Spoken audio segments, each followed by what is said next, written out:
Gimana kabarnya Bu? Alhamdulillah Sehat. sehat. Sebelum kita mulai pertemuan hari ini, kita berdoa dengan keyakinan kita masing-masing. Ya, berdoa mulai. Selesai. Sebelum kita memulai pertemuan hari ini, saya akan bertanya kepada jenengan semuanya Bu ya. Ya. Untuk bulan kemarin saya sudah jelaskan ya tentang mengenai anak stunting ya Bu ya. Saya mau tanya sekali lagi Bu, anak stunting itu anak yang bagaimana Bu? Coba. Anak yang tinggi badannya dan umurnya tidak seimbang. Anak Yang yang tinggi badannya dan umur tidak seimbang. badannya dan Umur umurnya tidak tidak seimbang. sesuai ya. Ya. Jadi saya contohkan Bu ya, ketika anak umur sudah menginjak 3 tahun ya, misalkan tingginya diharuskan 50 cm misalkan ya, tapi anak tersebut masih tingginya masih 30 cm Bu ya, berarti dikategorikan anak itu mengalami stunting ya.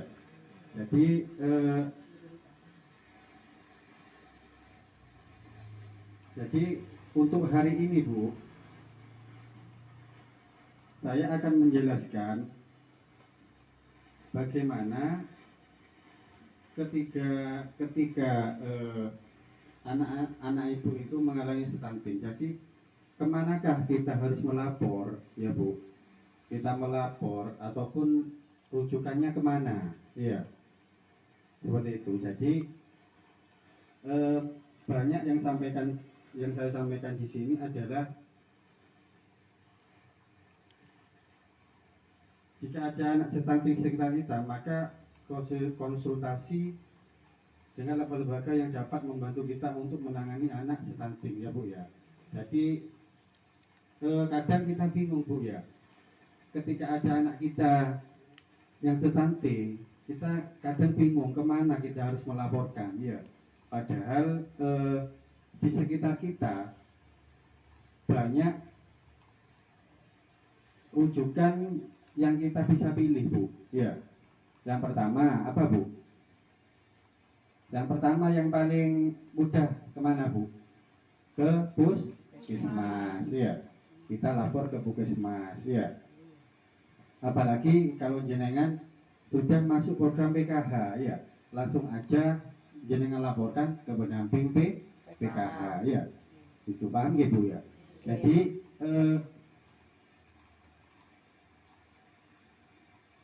Jadi jika ada anak stunting sekitar kita harus segera menghubungi layanan kesehatan. Seperti itu Bu ya.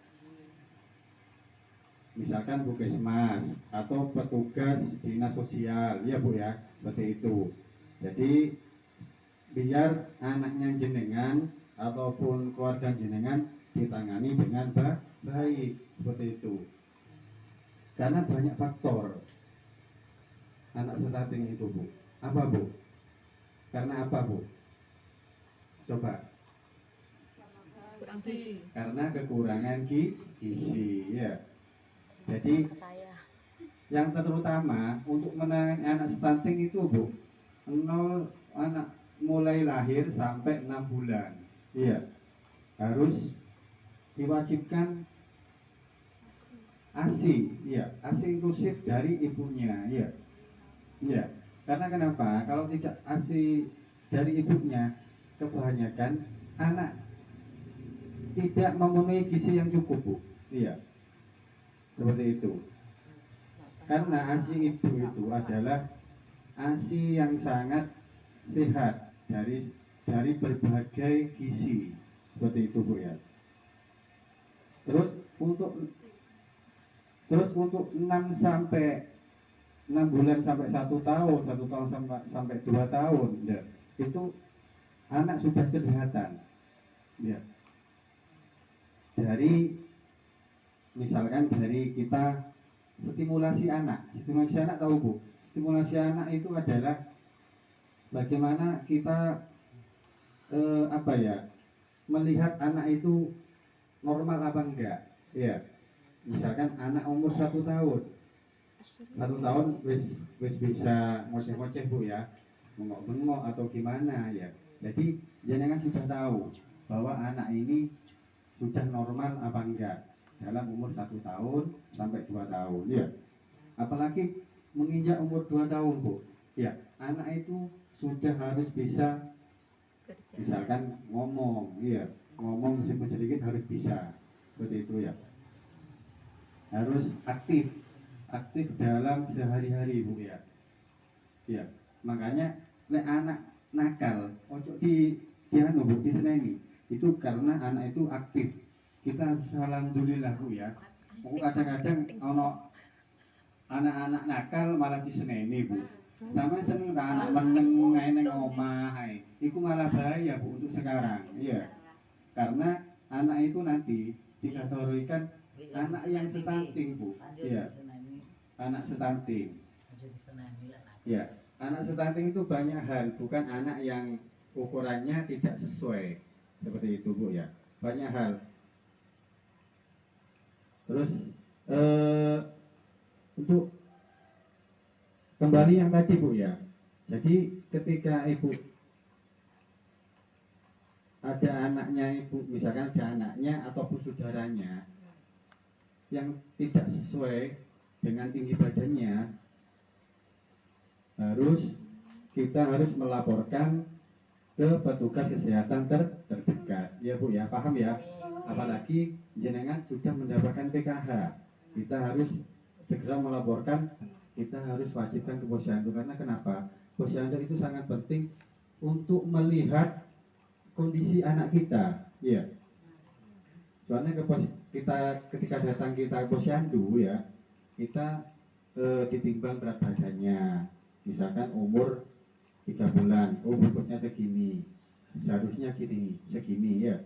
Berarti kita tahu anak ini normal ya, anak ini normal. Tapi kalau tidak normal, mesti petugas posyandu itu menyuruh kita. Misalkan ini bobotnya kurang, harus diberi makanan ini, makan ini. Nggih mboten Bu? Nggih kan? Nggih. Seperti itu ya. Jadi intinya bagaimana caranya kita mengakses layanan ketika anak kita apa ya, stunting ya. Banyak pelayanan kesehatan sih kita. Itu Bu ya, paham ya Bu? Paham. Kalau kita paham, kita sudah ya Bu ya untuk pertemuan hari ini ya.